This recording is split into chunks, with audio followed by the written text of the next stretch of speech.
Hello students, welcome to Panchajanya IAS. ನಾನು ನವೀನ್ ಕುಮಾರ್. ಇವತ್ತಿನ the Hindu ಪತ್ರಿಕೆ ವಿಶ್ಲೇಷಣೆಗೆ ನಿಮ್ಗೆಲ್ಲರಿಗೂ ಸ್ವಾಗತ. ಮೊದಲನೇ ವಿಷಯ, shooter was an Indian citizen from Hyderabad. Australian officials confirmed that Sajid Akram, one of the attackers at Sydney's Bondi Beach, was an Indian citizen who earlier lived in Hyderabad and later migrated to Australia. ಇತ್ತೀಚೆಗೆ ಸಿಡ್ನಿಯಲ್ಲಿ ಬಾಂಡಿ ಬೀಚ್ನಲ್ಲಿ ಆಡಿದಂತಹ ಒಂದು ದಾಳಿಯಲ್ಲಿ ಸಾಜಿದ್ ಅಕ್ರಮ್ ಅನ್ನುವರು ಹೈದರಾಬಾದ್ ಮೂಲದ ಭಾರತೀಯ ಪ್ರಜೆ ಅಂತ ಈಗ ತಿಳಿದು ಬರ್ತಾ ಇದೆ. ನಂತರ ಆಸ್ಟ್ರೇಲಿಯಾಕ್ಕೆ ವಲಸೆ ಹೋಗಿದ್ದ ಮತ್ತೆ ಅದಾದ್ಮೇಲೆ ಆಸ್ಟ್ರೇಲಿಯಾ ಅಧಿಕಾರಿಗಳು ಈಗ ಈ ಒಂದು ಹೆಸರನ್ನ ಖಚಿತಪಡಿಸ್ತಾ ಇದ್ದಾರೆ. No local links found in India so far. Indian agencies say preliminary investigation shows no links in India. ಪ್ರಾಥಮಿಕ ತನಿಖೆಯ ಪ್ರಕಾರ ಸಾಜಿದ್ ಅಕ್ರಮ್ ಭಾರತದಲ್ಲಿ ಯಾವುದೇ ಕ್ರಿಮಿನಲ್ ಹಿನ್ನೆಲೆ ಇಲ್ಲ, no criminal record and no evidence of radical activities during his visits to India.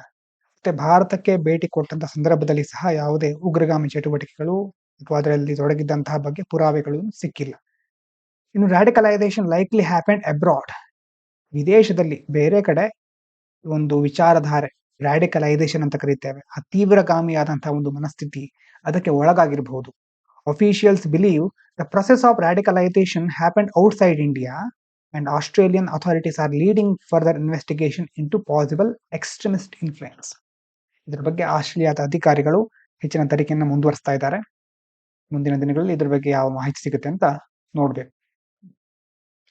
ಇನ್ನು Kerala has the highest butterfly diversity in India, Western Ghats. New study found 328 butterfly species in Kerala. ಕೇರಳದಲ್ಲಿ ಸುಮಾರು 328 ಜಾತಿಯ ಪತಂಗ ಅಂತಂದ್ರೆ ಏನು, ಬಟರ್ಫ್ಲೈ ಪತಂಗಗಳು ಪತ್ತೆಯಾಗಿದೆ. ಭಾರತದಲ್ಲಿ ಅತಿ ಹೆಚ್ಚು ಪತಂಗಗಳ ವೈವಿಧ್ಯತೆ ಕೇರಳದಲ್ಲಿದೆ. The highest among all Indian states in the Western Ghats, showing the region's rich biodiversity. ಎಷ್ಟು ಶ್ರೀಮಂತವಾದ ಜೀವ ವೈವಿಧ್ಯತೆಯನ್ನ ಈ ಪ್ರದೇಶ ಹೊಂದಿದೆ ಅಂತ ಇದರಿಂದ ನಮ್ಗೆ ಗೊತ್ತಾಗುತ್ತೆ. Many species are rare and unique to this region. ಅಪರೂಪ ಮತ್ತೆ ಬಹಳ ವಿಶಿಷ್ಟವಾದಂತಹ ಪ್ರಭೇದಗಳು ಇಲ್ಲಿ ಕಂಡು ಬರುತ್ತೆ. About 41 species are found only in the Western Ghats. ಸುಮಾರು 41 ಜಾತಿಯ ಪತಂಗಗಳು ಪಶ್ಚಿಮ ಘಟ್ಟದಲ್ಲಿ ಮಾತ್ರ ಕಂಡು ಬರೋದು. And several butterflies recorded in Kerala are listed in the IUCN red list. IUCN ಕೆಂಪು ಪಟ್ಟಿಯಲ್ಲಿ ಇರುವಂತಹ ಹಲವಾರು ಪತಂಗಗಳು ಕಂಡು ಬಂದಿದೆ. Meaning they need conservation attention. ಹಾಗಾಗಿ ಇದರ ಅರ್ಥ ಏನು, ರೆಡ್ ಲಿಸ್ಟ್ ಅಲ್ಲಿ ಇದೆ ಅಂತಂದ್ರೆ ಇದನ್ನ ಸಂರಕ್ಷಿಸುವ ಅಗತ್ಯ ಬಹಳ ಇದೆ. ಇನ್ನು Western Ghats of Kerala are crucial for conservation. ಇಡೀ ಪಶ್ಚಿಮ ಘಟ್ಟವನ್ನೇ ಸಂರಕ್ಷಿಸಬೇಕಾದ ಹಂತದಲ್ಲಿ ನಾವಿದ್ದೇವೆ ಇವತ್ತು. Study highlights Kerala as an important habitat and migration corridor for butterflies. Kerala ಅನ್ನೋದು ಒಂದು ಹ್ಯಾಬಿಟ್ಯಾಟ್, ಆವಾಸ ಸ್ಥಾನ, ಮತ್ತೆ ಮೈಗ್ರೇಷನ್ ಕಾರಿಡಾರ್, ವಲಸೆ ಆಗುವಂತಹ ಒಂದು ಪಥ, ಅದು ಬಹಳ ಇಂಪಾರ್ಟೆಂಟ್ ಬಟರ್ಫ್ಲೈಗೆ ಸಂಬಂಧಪಟ್ಟ ಹಾಗೆ. Underlining the need to protect forest and ecosystems in the Western Ghats. ಹಾಗಾಗಿ ಈ ಸಂದರ್ಭದಲ್ಲಿ ಫಾರೆಸ್ಟ್ ಇರಬಹುದು, ಅರಣ್ಯ ಪ್ರದೇಶ, ಪರಿಸರ ವ್ಯವಸ್ಥೆಗಳನ್ನ ರಕ್ಷಣೆ ಮಾಡಬೇಕಾದ ಅವಶ್ಯಕತೆ ಇದೆ ಅಂತ ಈ ಒಂದು ವರದಿ ಹೇಳ್ತಾ ಇದೆ. ಇನ್ನು India repeated its balanced stand on West Asia. ಪಶ್ಚಿಮ ಏಷ್ಯಾಕ್ಕೆ ಸಂಬಂಧಪಟ್ಟ ಹಾಗೆ ಭಾರತ ಸ್ಥಿರವಾದ ನಿಲುವನ್ನ ಕಾದ್ಕೊಂಡು ಬರ್ತಾ ಇದೆ. India said it supports peace, dialogue and lasting solution in West Asian conflict while strongly opposing terrorism and violence. ಶಾಂತಿ, ಮಾತುಕತೆ, ಶಾಶ್ವತ ಪರಿಹಾರ ಬೇಕು ನಮ್ಗೆ ಅಂತ ಭಾರತ ಹೇಳ್ತಾ ಇದೆ. ಆದರೆ ಭಯೋತ್ಪಾದನೆ, ಹಿಂಸಾಚಾರ ಯಾವುದೇ ಕಾರಣಕ್ಕೂ ನಾವು ಒಪ್ಪೋದಿಲ್ಲ ಅಂತ ಸಹ ಹೇಳ್ತಾ ಇದೆ Bharat. India engaging with all sides with PM Modi in Jordan and External Affairs Minister Jaishankar in Israel.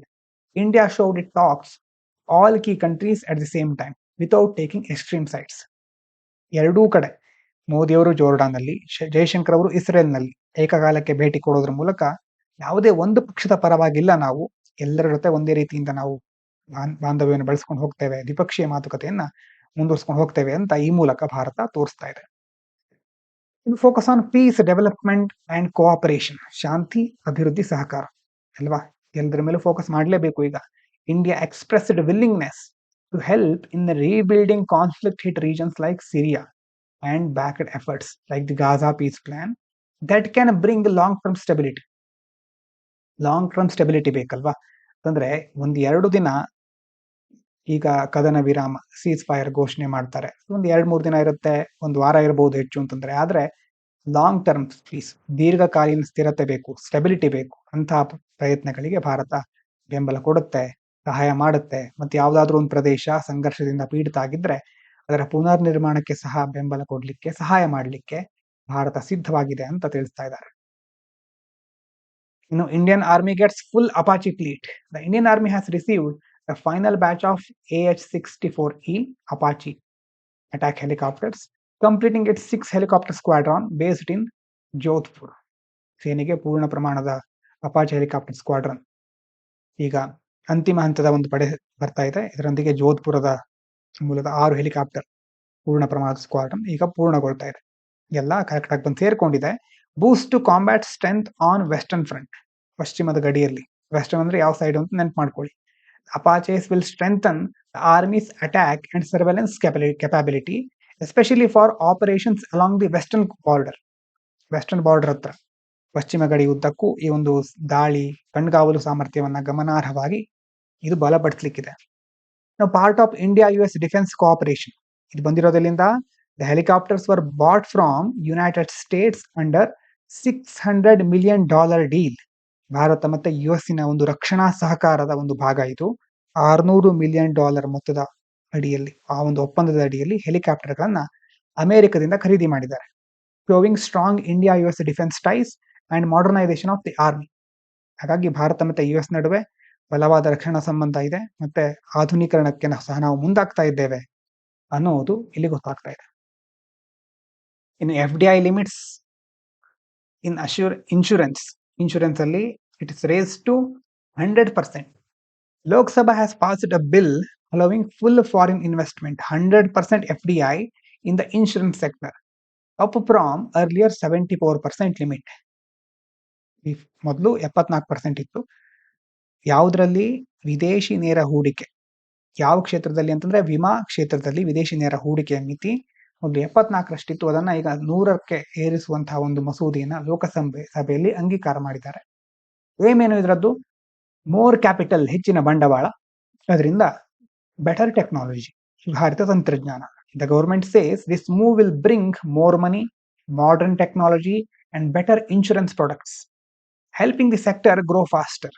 ವಿಮಾ ವಲಯಕ್ಕೆ ಹೆಚ್ಚಿನ ಹಣಕಾಸು ಹರಿದು ಬರುತ್ತೆ, ಆಧುನಿಕ ತಂತ್ರಜ್ಞಾನ ಬಂದು ಸೇರ್ಕೊಳ್ಳುತ್ತೆ. ಅದರಿಂದ ಈಗ ಯಾವುದೇ ಒಂದು ಪ್ರಾಡಕ್ಟ್ ಇರಬಹುದು, ಅದನ್ನ ಇನ್ನಷ್ಟು ಚೆನ್ನಾಗಿ ಅಭಿವೃದ್ಧಿ ಪಡಿಸ್ಲಿಕ್ಕೆ ಸಾಧ್ಯ ಆಗುತ್ತೆ, ಈ ವಲಯ ವೇಗವಾಗಿ ಬೆಳೆಯುತ್ತೆ ಅಂತ ಸರ್ಕಾರ ಹೇಳ್ತಾ ಇದೆ. ಇನ್ನು IRDAI gets more powers.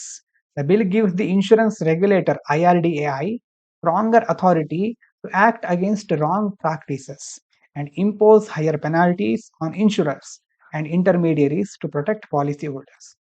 ಮಸೂದೆಯಿಂದ ವಿಮಾ ನಿಯಂತ್ರಕ ಸಂಸ್ಥೆ IRDAI ಇದೆಯಲ್ವಾ, ಅದಕ್ಕೆ ಹೆಚ್ಚಿನ ಅಧಿಕಾರ ಸಿಗುತ್ತೆ. ಪಾಲಿಸಿದಾರರ ಹಿತಾಸಕ್ತಿ ರಕ್ಷಿಸಲಿಕ್ಕೆ ಅಥವಾ ತಪ್ಪು ಮಾಡುವ ವಿಮಾ ಕಂಪನಿಗಳನ್ನ ಅಥವಾ ಮಧ್ಯವರ್ತಿಗಳ ಮೇಲೆ ದಂಡ ವಿಧಿಸಲಿಕ್ಕೆ ಇದು ಅನುವು ಮಾಡಿಕೊಡುತ್ತೆ. ಇನ್ನು microplastics are present in city air and we breathe them in. ಮೈಕ್ರೋಪ್ಲಾಸ್ಟಿಕ್ಕಿನ ಒಂದು ಪ್ರಮಾಣ ದಿನದಿಂದ ದಿನಕ್ಕೆ ಜಾಸ್ತಿ ಆಗ್ತಾ ಇದೆ. ಟೈನಿ ಪ್ಲಾಸ್ಟಿಕ್ ಪಾರ್ಟಿಕಲ್, ಸಣ್ಣ ಪ್ಲಾಸ್ಟಿಕ್ ಕಣಗಳು, ಅದಕ್ಕೆ ಮೈಕ್ರೋಪ್ಲಾಸ್ಟಿಕ್ಸ್ ಅಂತ ಕರೀತೇವೆ. Floating in urban air and can easily enter our lungs. ನಮ್ಮ ನಗರ ಪ್ರದೇಶಗಳಲ್ಲಿ ಗಾಳಿಲಿ ಇರುತ್ತೆ, ಈಸಿಯಾಗಿ ಶ್ವಾಸಕೋಶನ ಪ್ರವೇಶಿಸುತ್ತೆ. Especially in polluted cities like Kolkata and Delhi.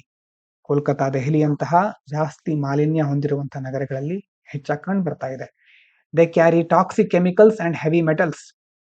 ಅಂದ್ರೆ ಇದರಲ್ಲಿ these inhalable microplastics can bring harmful substances like lead, cadmium and hormone disrupting chemicals into the body, increasing risk of cancer, respiratory diseases and hormonal problems. ಈ plastic ಕಣಗಳಿಂದ ಸೀಸ, ಕ್ಯಾಡ್ಮಿಯಮ್ಮು, hormone disruption ಆಗುವಂತಹ ವಿಷಕಾರಿ ರಾಸಾಯನಿಕಗಳು ದೇಹದೊಳಗೆ ಬರಬಹುದು. ಕ್ಯಾನ್ಸರ್, ಉಸಿರಾಟದ ಕಾಯಿಲೆ, ಹಾರ್ಮೋನ್ ಸಮಸ್ಯೆ, ಅದರ ಅಪಾಯ ಜಾಸ್ತಿ ಆಗುತ್ತೆ ಆವಾಗ. Air pollution policies ignore microplastics for now. Current air quality rules focus on PM 2.5 and PM 10 but do not specifically address microplastics, making them a hidden but serious health threat that needs urgent policy attention. ಈಗಿರುವಂತಹ ಬೇರೆ ಬೇರೆ ಪಾಲಿಸಿಗಳಲ್ಲಿ ನಾವು PM 2.5, PM 10 ಮೇಲೆ ಗಮನ ಹರಿಸ್ತಾ ಇದ್ದೇವೆ. ಆದರೆ ಮೈಕ್ರೋಪ್ಲಾಸ್ಟಿಕ್ಗೆ ಸಂಬಂಧಪಟ್ಟ ಹಾಗೆ ಯಾವುದೇ ನಿರ್ದಿಷ್ಟವಾದ ನೀತಿಗಳು ಇಲ್ಲದೆ ಇರೋದ್ರಿಂದ ಇಂತಹ ಆರೋಗ್ಯ ಸಮಸ್ಯೆ ಗಂಭೀರಕ್ಕೆ ತಲುಪ್ತಾ ಇದೆ. ಇದಕ್ಕೆ ತುರ್ತು ನಾವು ಗಮನ ವಹಿಸುವ ಅವಶ್ಯಕತೆ ಇದೆ ಅಂತ ಇದರಲ್ಲಿ ಹೇಳ್ತಾ ಇದ್ದಾರೆ. ಒಂದು ಎಡಿಟೋರಿಯಲ್ ನೋಡೋಣ. India and the US 2005 versus 2025 ಏನು ಬದಲಾವಣೆ ಆಗಿದೆ ಈ ಒಂದು 20 ವರ್ಷದಲ್ಲಿ. In 2005 the US believed India's rise would strengthen the world.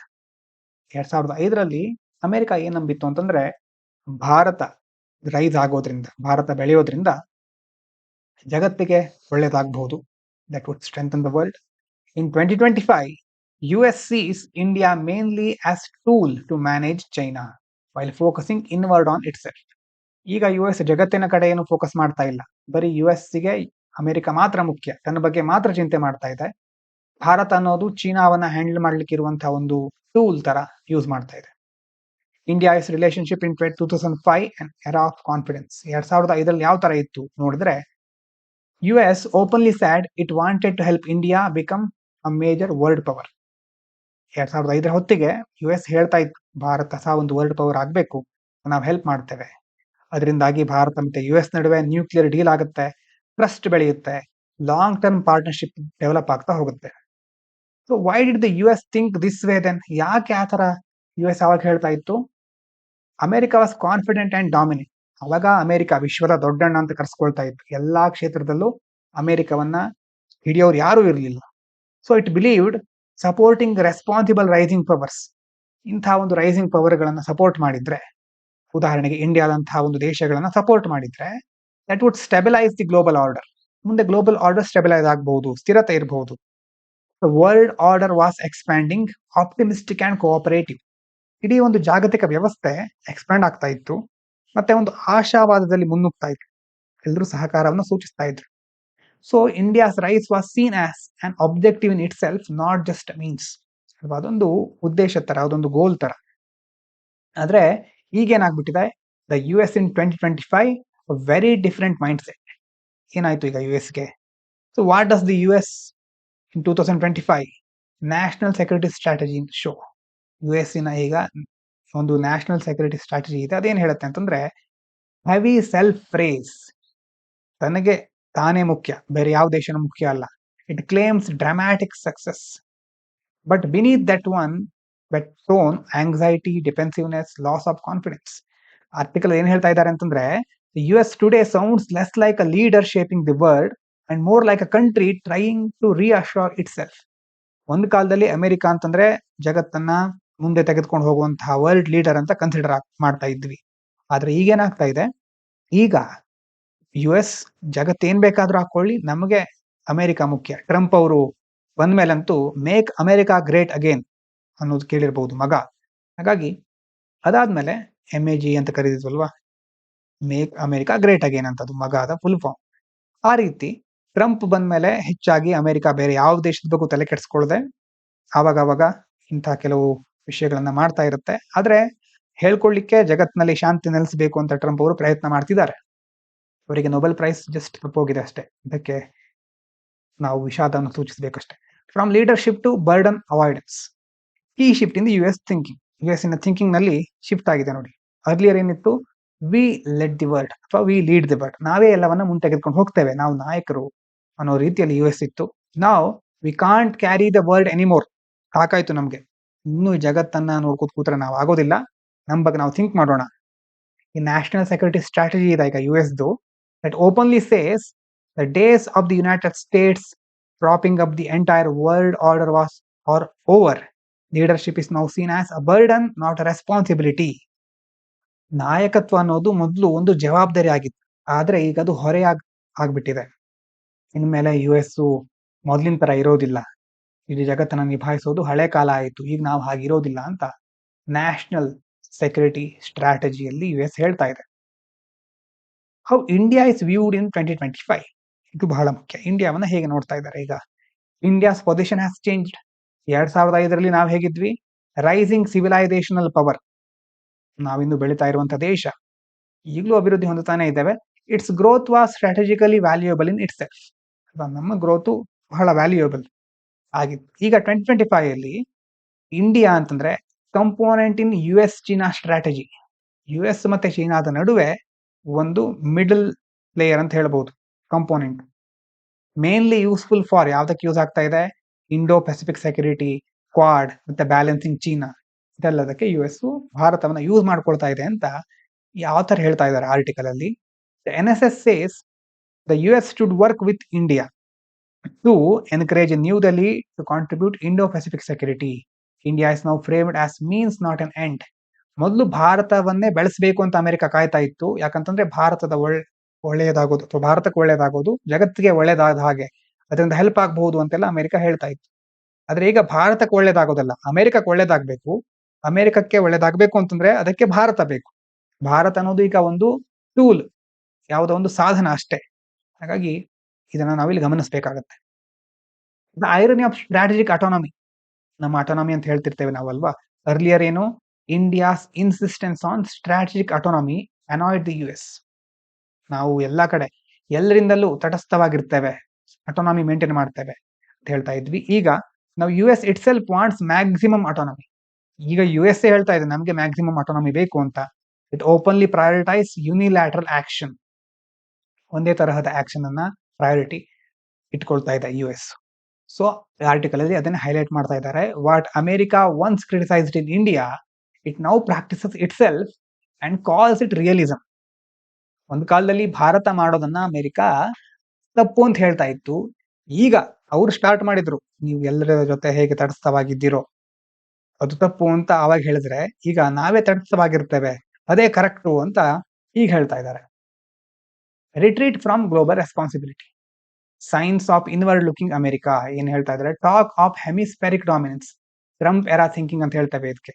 ಅಂದ್ರೆ ನಾವು ಡಾಮಿನೇಟ್ ಮಾಡಬೇಕು ಅಮೆರಿಕದ ಮೂಲಕ ಎಲ್ಲವನ್ನ. Claiming to resolve global conflict, India Pakistan ಇರಬಹುದು, ಕಾಂಬೋಡಿಯಾ ಥೈಲ್ಯಾಂಡ್ ಇರಬಹುದು, ಇನ್ನ ಸೆಲ್ಫ್ ಕಾಂಗ್ರಾಚುಲೇಟರಿ ವೇ. ಮೊದ್ಲೆಲ್ಲ ಈ ತರ ಅಮೆರಿಕ ಈ ಒಂದು ಲೆವೆಲ್ಗೆ ಅಲ್ಲಿನ ಪ್ರೆಸಿಡೆಂಟ್ಗಳು ಮಾತಾಡ್ತಾ ಇರಲಿಲ್ಲ. ಟ್ರಂಪ್ ಅವ್ರ ಮೇಲೆ ಏನ್ ಮಾಡಿದ್ರು, ಜಗತ್ನಲ್ಲಿ ಏನ್ ಒಳ್ಳೇದಾದ್ರೂ ಅದು ನನ್ನಿಂದಾನೇ ಆಗಿರೋದು, ನಾನೇ ಯುದ್ಧ ನಿಲ್ಸಿರೋದು ಅಂತ ಹೇಳ್ತಾ ಇರ್ತಾರಲ್ವಾ. ಹಾಗಾಗಿ ಅದು ಸೆಲ್ಫ್ ಕಾಂಗ್ರಾಚುಲೇಟರಿ ವೇಗೆ ಟರ್ನ್ ಆಗ್ಬಿಟ್ಟಿದೆ. Strategy becoming performance for domestic politics. Strategy domestic politics ಗಳಿಗೆ ಒಂದು ಟೂಲ್ ಆಗಿ ಯೂಸ್ ಮಾಡ್ಕೊಳ್ತಾ ಇದ್ದಾರೆ. US appears more concern with domestic perception than global engagement. ಅಮೆರಿಕದ ಒಂದು ಪರ್ಸೆಪ್ಷನ್ ಮುಖ್ಯ ನಮ್ಗೆ, ಜಾಗತಿಕ ಮಟ್ಟದಲ್ಲಿ ಗ್ಲೋಬಲ್ ಲೆವೆಲ್ ಅಲ್ಲಿ ಏನ್ ಬೇಕಾದ್ರೂ ಆಗ್ಲಿ, ಆದ್ರೆ ಡೊಮೆಸ್ಟಿಕ್ ಪರ್ಸೆಪ್ಷನ್ ಇಂಪಾರ್ಟೆಂಟ್ ಅನ್ನೋದು ಈಗ ನಾವು ಕಾಣಬಹುದು. ಹಾಗಾದ್ರೆ ಇಂಡಿಯಾ ಏನೀಗ ನಾವೇನ್ ತಿಳ್ಕೋಬಹುದು? What this means for India? ಈ message for India is US will demand more from partners. ಈಗ ಮೊದ್ಲಿನ ತರ ಅಲ್ಲ, ಕೊಡೋದಕ್ಕಿಂತ ಬೇಡಿಕೆ ಜಾಸ್ತಿ ಆಗುತ್ತೆ ಈಗ US ಇಂದು. Offer less unconditional support. ಮೊದ್ಲಿನ ತರ ಅನ್ಕಂಡೀಷನ್ ಆಗಿ ಸಪೋರ್ಟ್ ಮಾಡೋದನ್ನ ಈಗ ನಾವು ಎಕ್ಸ್ಪೆಕ್ಟ್ ಮಾಡ್ಲಿಕ್ಕೆ ಆಗೋದೇ ಇಲ್ಲ. Cooperation will be transactional, interest based, limited. Transactional ಅಂತಂದ್ರೆ ನಾವೀ ಹೆಲ್ಪ್ ಮಾಡ್ತೀವಿ, ನೀವೀ ಹೆಲ್ಪ್ ಮಾಡಿ, ನಿಮ್ಮ ಸಹಾಯಕ್ಕೆ ನಮ್ಮ ಸಹಾಯ ಅಷ್ಟೇ. ಇಂಟ್ರೆಸ್ಟ್ ಬೇಸ್ಡ್, ನಮ್ಮ ಹಿತಾಸಕ್ತಿಗಳು ಮುಖ್ಯ. ಲಿಮಿಟೆಡ್, ಮೊದ್ಲಿನ ತರ ಏನ್ ಬೇಕಿದ್ರು ಮಾಡ್ಲಿಕ್ಕೆ ಆಗೋದಿಲ್ಲ. ಲಿಮಿಟೆಡ್ ಆಗಿ ನಾವು ಮುಂದೆ ಒಂದು ವ್ಯವಹಾರವನ್ನ ಅವ್ರು ಮುಂದುವರ್ಸ್ಕೊಂಡು ಹೋಗೋದನ್ನ ಕಾಣಬಹುದು. So India can no longer assume the US will back India's rise as part of its grand strategy. US will back India's rise. ನಾವು ಆತರ ಮೊದಲು ಅಂದ್ಕೊಂಡಿದ್ವಿ ಅಲ್ವಾ, US ಬಂದು ನಮ್ಗೆ ಸಪೋರ್ಟ್ ಮಾಡುತ್ತೆ, ನಮ್ಮ ಭಾರತದ ಒಳಿತಿಗಾಗಿ ಸಪೋರ್ಟ್ ಮಾಡುತ್ತೆ ಅಂತ ಅಂದ್ಕೊಂಡಿದ್ವಿ. ಅದನ್ನ ನಾವೀಗ ಅಸ್ಯೂಮ್ ಮಾಡ್ಲಿಕ್ಕೆ ಆಗೋದಿಲ್ಲ. So the new reality, India must rise on its own. ನಮ್ಮ ಕಾಲ ಮೇಲೆ ನಾವು ನಿಂತ್ಕೋಬೇಕು, ಆತ್ಮನಿರ್ಭರರಾಗಬೇಕು. So India's rise will depend on India, not on American good will. America ಬಂದು ಸಹಾಯ ಮಾಡುತ್ತೆ, ಬೇರೆ ದೇಶ ಬರುತ್ತೆ ಅನ್ನೋದಕ್ಕಿಂತ ನಾವು ನಮ್ಮ ಶಕ್ತಿಯ ಮೇಲೆ ಎದ್ದು ನಿಲ್ಬೇಕಾಗತ್ತೆ. India must build its own capacity build ಮಾಡಬೇಕಾಗುತ್ತೆ. ಸ್ಟ್ರಾಟಜಿಕ್ ಆಟೋನಮಿ ಮೇಂಟೈನ್ ಮಾಡಬೇಕಾಗುತ್ತೆ. ಇಂಟ್ರೆಸ್ಟ್ ಅಲೈನ್ ಆಗೋ ರೀತಿ ಕೋಆಪರೇಷನ್ ಅನ್ನ ಬಿಲ್ಡ್ ಮಾಡಬೇಕಾಗುತ್ತೆ. ಸೊ ಅದ್ರ ಜೊತೆ stay independent where they don't. ನಮ್ಮ ಸ್ವಾತಂತ್ರ್ಯವನ್ನ ಸಹ ನಾವು ಕಾಪಾಡ್ಕೊಂಡು ಹೋಗ್ಬೇಕಾಗುತ್ತೆ. From expanding to contracting horizons. ಏನು 2005 ಜಗತ್ತು ಹೇಗಿತ್ತು? Expanding global cooperation, shared optimism, big strategic breakthrough. Global cooperation expand ಆಗ್ತಾ ಇತ್ತು, ಆಪ್ಟಿಮಿಸಮ್, ನಾವೆಲ್ಲ ಜಗತ್ತನ್ನ ಮುಂದೆ ತೆಗೆದುಕೊಂಡು ಹೋಗೋಣ ಅಂತ ಇದ್ರು. ಆದ್ರೆ ಈಗ ಹಾಗಲ್ಲ, ಫ್ರಾಗ್ಮೆಂಟ್ ಆಗ್ಬಿಟ್ಟಿದೆ ಗ್ಲೋಬಲ್ ಆರ್ಡರ್. US ನ ಕಮಿಟ್ಮೆಂಟ್ಗಳು ಶ್ರಿಂಕ್ ಆಗ್ತಾ ಇದೆ. India facing greater responsibility. ಭಾರತದ ಮೇಲೆ ಜವಾಬ್ದಾರಿಗಳನ್ನು ಹೊರಿಸ್ತಾ ಇದ್ದಾರೆ. ಪ್ಯಾರಾಡಾಕ್ಸಿಕಲಿ, as the US steps back, space opens up for India. US ಹಿಂದೆ ಹೋದ ಹಾಗೆ ಭಾರತಕ್ಕೆ ಸಹ ಅವಕಾಶ ಸಿಗ್ತಾ ಇದೆ. So India must stop viewing US through the hopeful lens of 2005 and start preparing for a world where India's strength comes from its own confidence, capacity and clarity of purpose. 2005ರ ಕಾಲದಲ್ಲಿ ನಾವು ಹೇಗೆ ಅಮೆರಿಕವನ್ನ ನಂಬ್ತಾ ಇದ್ವೋ ಹಾಗೆ ಈಗ ನಂಬ್ಕೊಂಡು ಹೋಗ್ಲಿಕ್ಕೆ ಆಗೋದಿಲ್ಲ. ನಾವು ನಮ್ಮದೇ ಆದ ಕಾನ್ಫಿಡೆನ್ಸ್, ಕೆಪಾಸಿಟಿ, ಕ್ಲಾರಿಟಿ ಇದರ ಆಧಾರದ ಮೇಲೆ ಬೆಳಿಬೇಕು ಅಂತ ಈ ಆರ್ಟಿಕಲ್ ಅಲ್ಲಿ ಹೇಳ್ತಾ ಇದ್ದಾರೆ. ಇಷ್ಟು ಪ್ರಮುಖವಾದ ವಿಷಯಗಳು. ಎಲ್ರಿಗೂ ಧನ್ಯವಾದಗಳು. ಇದು ಪಾಂಚಜನ್ಯ IAS.